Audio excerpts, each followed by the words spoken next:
started working in Fiji in 2010 under the party program and looking at how we could develop livelihoods in Fiji, particularly in the pearl industry. Across the Pacific, mainly in Polynesia, the industry is worth about $200 million a year. It's almost exclusively that production comes from French Polynesia and the Cook Islands. So there is huge potential for further development, and it's not just about economic gains potentially for the countries, but it's about the livelihood benefits that are associated with development of a successful and sustainable pearl industry. The industry here 5 years ago had some major bottlenecks, and the biggest of those was oyster supply. You know, a pearl industry isn't a pearl industry unless you've got oysters first. In our situation, the hardest thing for us to get is unique oysters with good colors. And that is something that I see can really get a lot of people involved in the industry at a very basic level. So that is where the project stepped in with a lot of spat collectors. What we did was that we also at the same time thought of involving a lot of other coastal communities.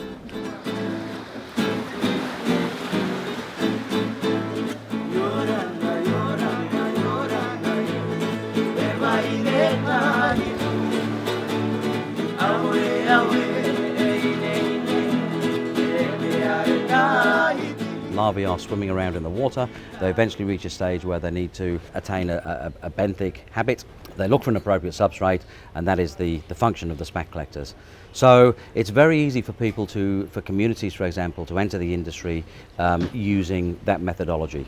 All we need to do is supply them with an appropriate substrate, deployed at the right time of year, and that can give them entry to the industry. So spat development leads to juvenile oysters, which then can be sold to the farmer.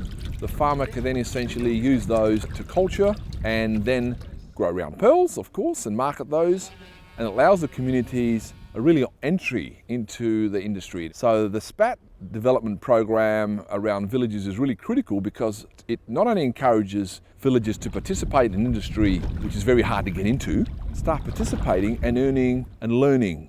We try to work with party to make sure that they understand the value of good quality oysters. It starts at villages like across the bay where the spat collector farms are, where we have community groups that do this. This is a great way where a community is able to get a cash for crop. You're talking about communities that simply don't have access to much financial capital, and being able to do that with pearls and spat collecting.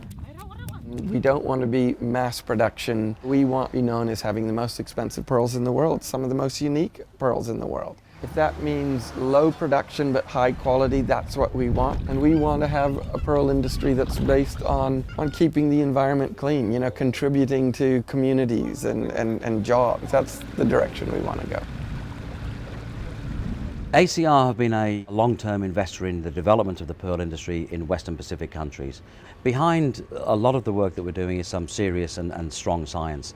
Paul, you know, he saw an opportunity, and it was really an excellent opportunity for both of us. To be able to meet this project engaged 2 PhD students who were enrolled at Australian universities but worked and operated within Fiji.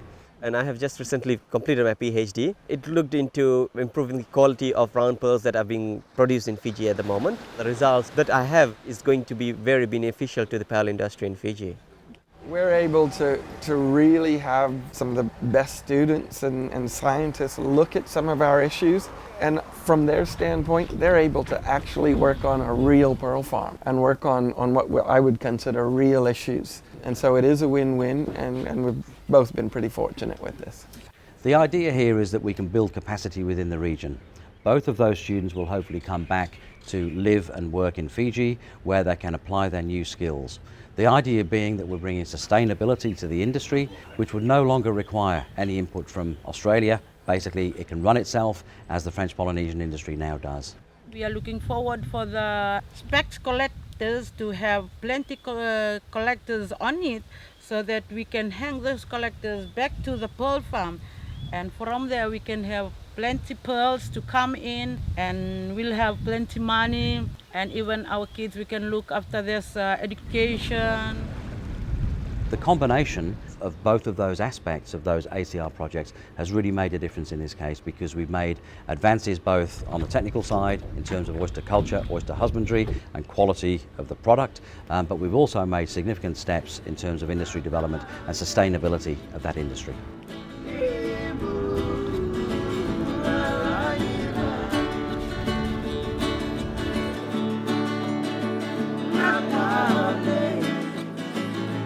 Hey.